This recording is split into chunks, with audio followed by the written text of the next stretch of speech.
কাকুরগাছি যুবকবৃন্দ ইংরেজি 2023 সাল শেষ হচ্ছে, 2024 শুরু হবে। এই শুভ মুহূর্তটায় দাঁড়িয়ে আমাদের শ্রদ্ধেয় বিধায়ক এবং পৌর প্রতিনিধি পরেশ পাল মহাশয় তার উদ্যোগে এই আয়োজন করা হয়েছে নতুন বছরের শুভেচ্ছা সকলের সাথে বিনিময় করবার জন্য, যাতে 2023 পেরিয়ে 2024 সকলের কাছে ভালো হয়ে ওঠে।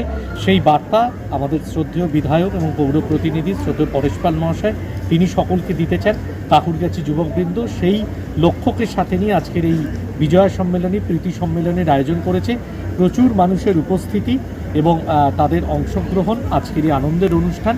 কারণ সবসময় দিনটা সকলে খুব আনন্দের সাথে পালন করে সারা পৃথিবীতে, যেহেতু একটা বছর শেষ হয়ে আরেকটা বছর শুরু হতে চলেছে 2024। সেই 2024কে আজকে রাত্রির 12টা, কয়েক ঘন্টা বাকি, যেটা আপনারা বললেন, সেই কয়েক ঘন্টা পরে সেই নতুন বছরটাকে ওয়েলকাম জানিয়ে, স্বাগত জানিয়ে কাকুরগাছি যুবকবৃন্দ সেই বার্তাই সকলের সাথে আজকের এই যে মিলন উৎসব, আনন্দের উৎসব, সকলকে সাথে নিয়ে বিজয়া সম্মেলনী, প্রীতি সম্মেলনী, এই সকলকে সাথে নিয়ে এই বার্তাটাই আমরা পৌঁছে দিতে চাই, যাতে নতুন বছর সকলের কাছে ভালো কাটে। সকলের প্রতি আমাদের শুভেচ্ছা, প্রীতি শুভেচ্ছা আমাদের শ্রদ্ধেয় বিধায়ক এবং পৌর প্রতিনিধি তার পক্ষ থেকে, শ্রদ্ধেয় পরেশ পাল মহাশয়ের পক্ষ থেকে এবং কাকুরগাছি যুবকবৃন্দ ক্লাব, তারাও সারা বছর প্রচুর সামাজিক কর্মকাণ্ডের মধ্যে থাকে। তাদের অসাধারণ শারদোৎসব আপনারা সকলে জানেন।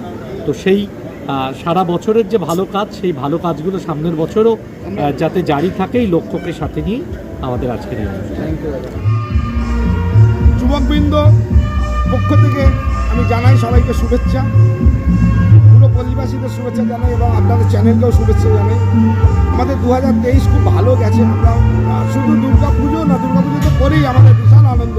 সেই আনন্দ আজকেও দেখছেন কি বর্ষবরণের রাতে আমরা একটা খাওয়া দাওয়ার একটা ব্যাপার করেছি এবং আমরা আনন্দের জন্য আমরা রাত 12টা 1টা পর্যন্ত থাকবো, সারা পাড়া জেগে থাকবে, সারা পল্লীবাসী জেগে থাকবে। এই আনন্দ থেকেই আপনি দেখে নিন কি আমরা আনন্দ করছি, 2023 কীভাবে উপভোগ করেছি।